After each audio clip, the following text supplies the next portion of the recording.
তো নমস্কার বন্ধুরা, আমি ফিরমোশন ভাই অজয় বলছি। আপনারা ভাববেন যে এমজিদাকে ভুলে গেছি। এমজিদাকে ভুলিনি। ওনার কাছে আমি এখনও আছি। উনি দা সোনারহাট নার্সিংহোমে এখনও আছে। উনি সুস্থ হয়েছিল আপনাদের দোয়া প্রার্থনায় আশীর্বাদে, কিন্তু আবার উনি কালকের থেকে অসুস্থ হয়ে পড়েছে। তো তাই ওনার কাছে আছে। উনি যতক্ষণ না সুস্থ হয়ে উঠছে আমি যাব না। উনি সুস্থ হওয়ার পর তারপর আমি বাড়ি যাব। যখন এসেছি তখন একবারে সুস্থ হয়ে যাওয়ার পরেই আমি যাব।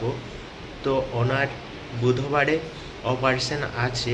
আপনারা ওনার জন্য সবাই দোয়া আশীর্বাদ প্রার্থনা করবেন যেন উনি খুব তাড়াতাড়ি সুস্থ হয়ে ওঠে এবং ওনার অপারেশনটা যেন ভালোভাবে হয়।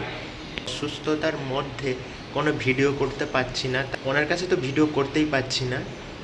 আমি অন্যদিকে এসে ভিডিও করছি। উনি শুয়ে আছে এখন অসুস্থ।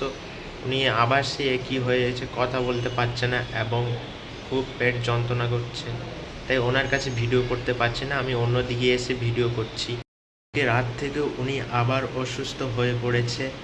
তো ওনার তো খাওয়া দাওয়া একদম পুরোপুরি বন্ধ। উনি শুধু জল খেয়েই আছে, এখন বেডে শুয়ে আছে। তাই ওনার কাছে আমি ভিডিও করিনি, আমি অন্যদিকে এসে ভিডিও করছি একটা ফাঁকা জায়গায় এসে। তো আপনাদের কাছে আমার অনুরোধ, ওনার জন্য অপারেশনটা ভালোভাবে হয়, প্রার্থনা করবেন ওনার জন্য, দোয়া করবেন, আশীর্বাদ করবেন যেন উনি খুব তাড়াতাড়ি সুস্থ হয়ে ওঠে এবং আগের মতো আবার আপনাদের সামনে আসতে পারে। তো ওনার সাথে ওনার পরিবার আছে এবং আমি আছি। তো আপনারা কেউ যদি ওনার সাথে দেখা করতে চান তাহলে দা সোনারহাট নার্সিংহোমে আসতে পারেন এবং ওনার সাথে দেখা করে যেতে পারেন। ওনার ফোন নাম্বারে ফোন করতে পারেন বা আমার নাম্বারেও ফোন করতে পারেন, কোনো অসুবিধা নেই। আপনারা চাইলে দেখা করতে পারেন এখানে এসে। ওনার বুধবারে অপারেশনটা আছে।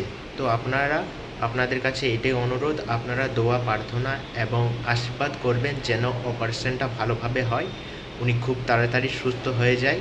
এটাই আপনাদের কাছে আমার অনুরোধ।